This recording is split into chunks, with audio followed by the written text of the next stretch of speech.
Hi class, let's take a look at problem 2. Now before we jump into the actual problem, I just wanted to review what the squeeze theorem actually says. And in this situation, you have to have a function, and if your function is bounded by two other functions, and you're able to evaluate the limit of each of those two that happen to be within an inequality, then the limit of the middle function is also going to go to the same technically limit.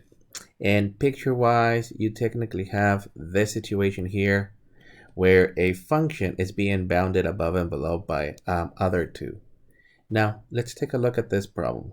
And the problem says that we have a function, but they don't tell us what the function happens to be. And that with a negative 1 to 1, you technically have that it's bounded by two functions. And then they want us to find the limit of the middle function, which they're just defining as f of x. So I'll just say note, and this is something that we have to state at the end.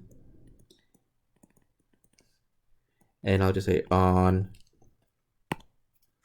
the values from negative 1 to 1, we have that the square root of 5 minus 2x squared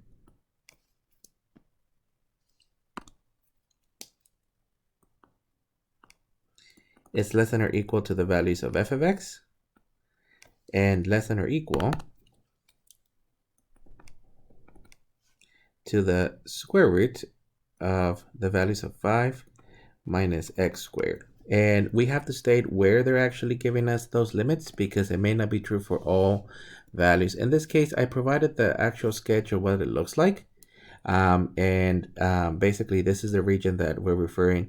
We're going to be able to find that limit by the squeeze theorem. Okay, so next order of business is technically evaluate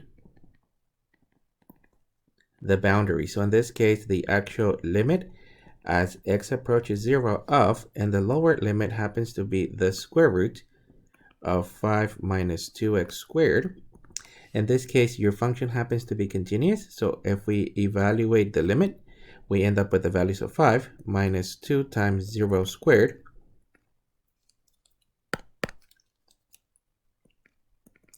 This is simply going to be, well, technically 5 minus 0, or the square root of 5. That means that the limit of the lower function happens to be the square root of 5. We next need to evaluate the limit of the upper function. So in this case, the actual limit as x approaches 0 of, and we have that this is just the square root of 5 minus x squared. Evaluating the limit, this is going to be the square root of 5 minus 0 squared. And this is just, well, technically the square root of 5. So far what we've shown is that both of these limits, as they go to 0, they happen to be, well, the square root of 5. Hence, the middle function has to also have the same limit, and that is because it's technically bounded within two functions. So your final sentence has to actually acknowledge the domain and also the findings in the theorem. So we're looking at a sentence along the following lines. So we found that, and I'll just say on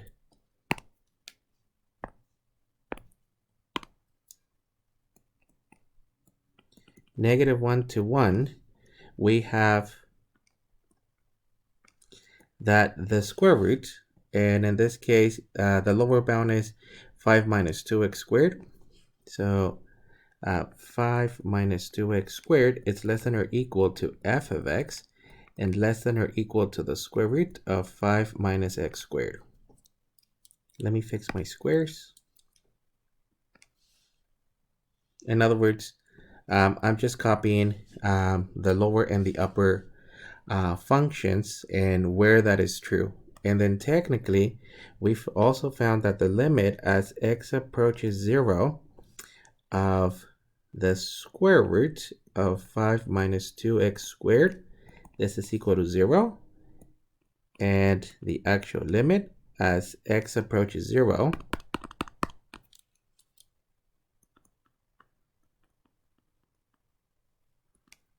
of the square root of 5 minus x squared, this is also equal to 0. Oops, sorry, not 0, square root of 5.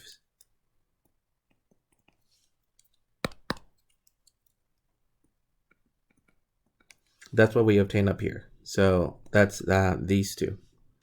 And this means that if your upper bounds, in this case on the upper bounds, you have the limits that this one goes to the square root of 5 as x goes to 0, and this one also goes to the same position, then by the squeeze theorem, we must have to say that the limit as x approaches 0 of, and they're just defining the function of f of x.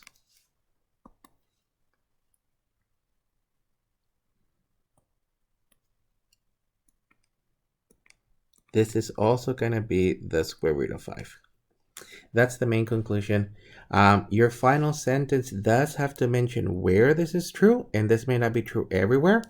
They're going to give us some statements where they're bounding the function, and then, well, all we have to do is evaluate those two limits.